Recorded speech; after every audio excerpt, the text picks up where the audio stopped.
Hai ya Allah ya Tuanku, saya sebenarnya malaslah nak buat video-video yang menceritakan tentang pembohongan Perdana Menteri ataupun bahasa yang lebih mesra politik, manipulasi data oleh Perdana Menteri. Tetapi bila benda ini macam terlampau kerap sangat berlaku dan berterusan, nak tak nak terpaksalah juga kita cerita pasal benda ni. Kok tak rakyat tak tahu. Jadi macam mana nak buat sekarang ni sebenarnya? Kita intro dulu.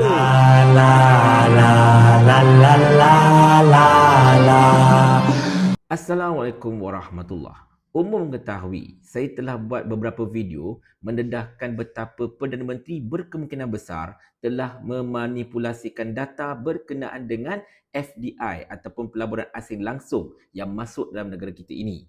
Di mana kalau kita masih ingat Perdana Menteri sebut 1 April dulu, pelaburan bernilai 170 bilion ringgit dari China telah pun berjaya dimeterai. Tetapi bila kita lihat pembentangan bajet, rupa-rupanya jumlah FDI yang masuk hanyalah 63 bilion lebih. Itu pun 8.1 bilion sahaja datang dari China.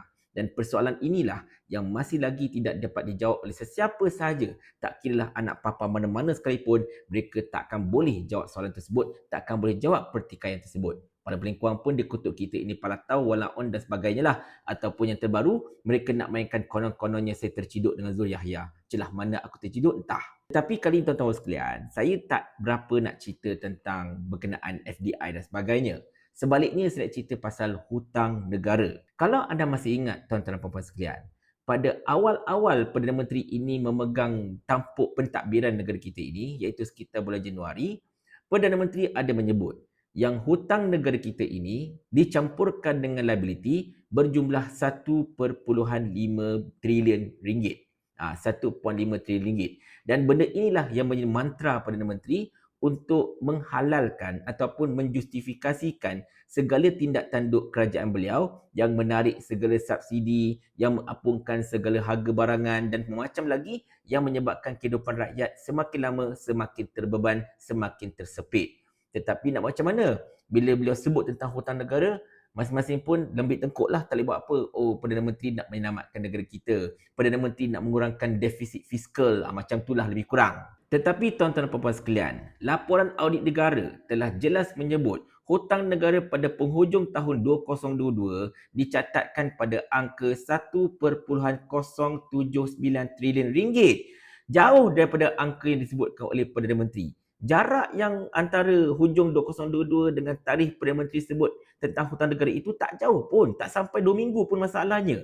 Jadi macam mana boleh short jauh sangat? Tapi saya tahu, confirm akan ada anak papa, termasuklah pakar-pakar ekonomi akan tetapi dan sebagainya, sebut kepada saya, oi, itu ialah hutang campur dengan liability. Kalau hutang saja 1.2 trilion, Perdana Menteri sebut yang tu. Ya betul, kalau hutang saja tolak liability ialah 1.2 trilion. Tetapi itu pun masih lagi jauh beza berbanding dengan angka sebenar yang disebutkan oleh laporan audit negara. Jadi sekali lagi, persoalan yang sama hendak kita tanyakan kepada Perdana Menteri dan juga kepada Menteri Kewangan. Adakah Perdana Menteri berbohong berkenaan dengan angka-angka hutang tersebut ataupun mungkinkah berlaku sekali lagi manipulasi data berkenaan dengan angka-angka hutang itu yang antara lain hendak menjustifikasikan tindakan kerajaan menarik segala subsidi seperti mana yang telah saya sebutkan pada awal video tadi. Itu satu hal tuan-tuan dan puan-puan sekalian. Kalau anda masih ingat, pada bulan Jun 2023, Perdana Menteri telah menyatakan yang kerajaan tidak akan menambah hutang lagi. Itu kata Perdana Menteri.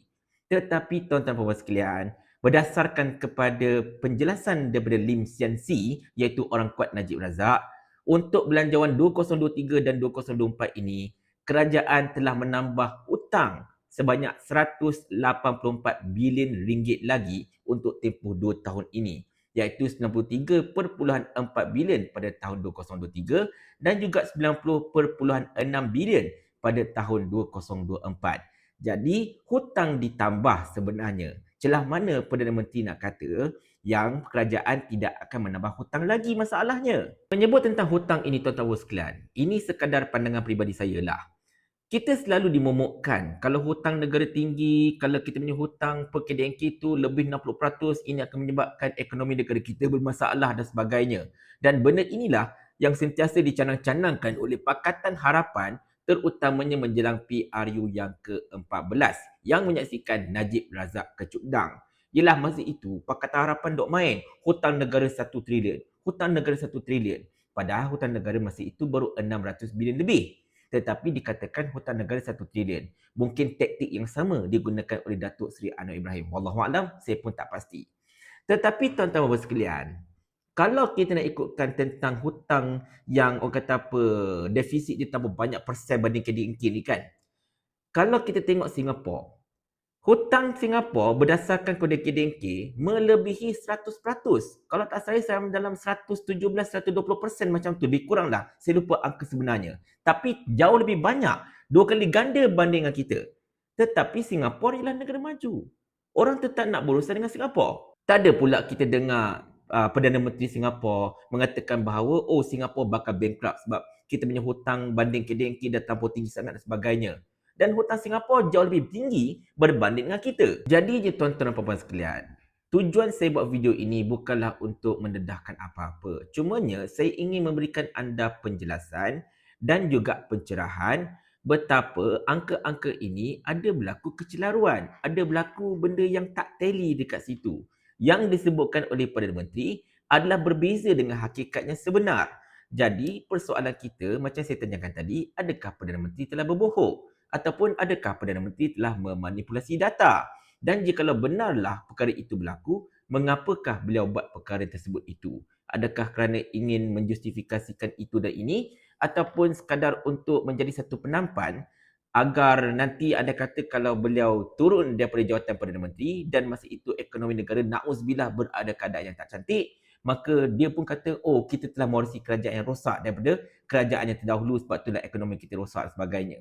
Entahlah. Sekarang ini tuan-tuan sekalian, masanya untuk Perdana Menteri dan juga Menteri Kewangan berhenti daripada politicking dan fokus betul-betul untuk membangunkan negara, memulihkan ekonomi. Dan kalau nak cerita tentang hutang, nak menurunkan defisit fiskal, sebenarnya kita ambil konsep pelaburan.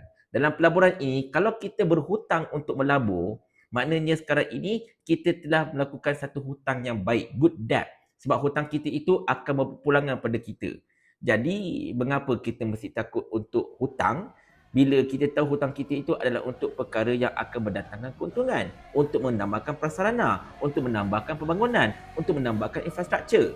Tapi entahlah, kita ini bukan pakar ekonomi. Nanti anak-anak papa kata kita ini palatau pula kan? Itulah ceritanya.